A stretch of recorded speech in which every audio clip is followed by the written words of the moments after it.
everybody. This is Attorney David Crum, and today I'm going to take a few minutes to talk to you about handling your retirement accounts inside of your divorce case. This is so important.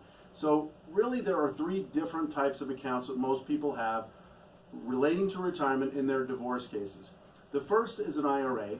The second, as many of you know, is a 401k. And the third is whether you have a traditional sort of pension through the company that you're working for. So let's start with the first one. An IRA stands for Individual Retirement Account.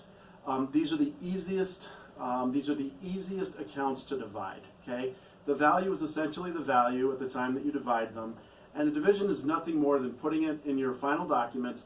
And then often all you have to do is send a letter of instruction to the institution that's managing that account, and they'll divide it if that's what you're asking them to do.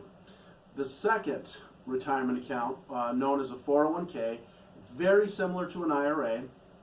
But as you know, it's through your work, through your employment.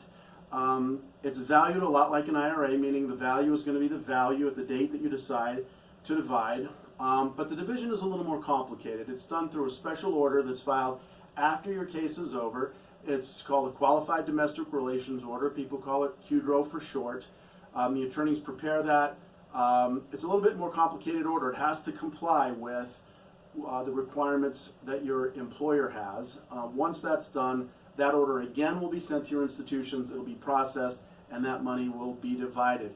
The third, and sometimes most important because it can be the most valuable, is a pension through your company. So the pension itself is typically looked at by how many years you were married over the years that you were working.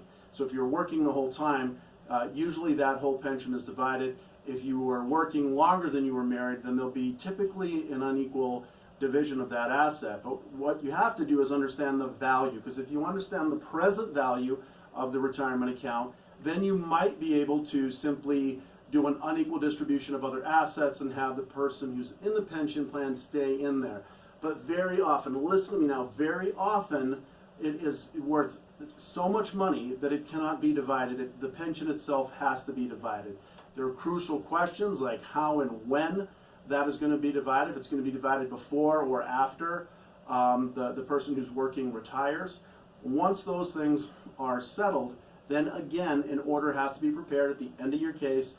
It's a lot like a QDRO. A lot of it's called a QDRO. It might be called something else depending on your pension.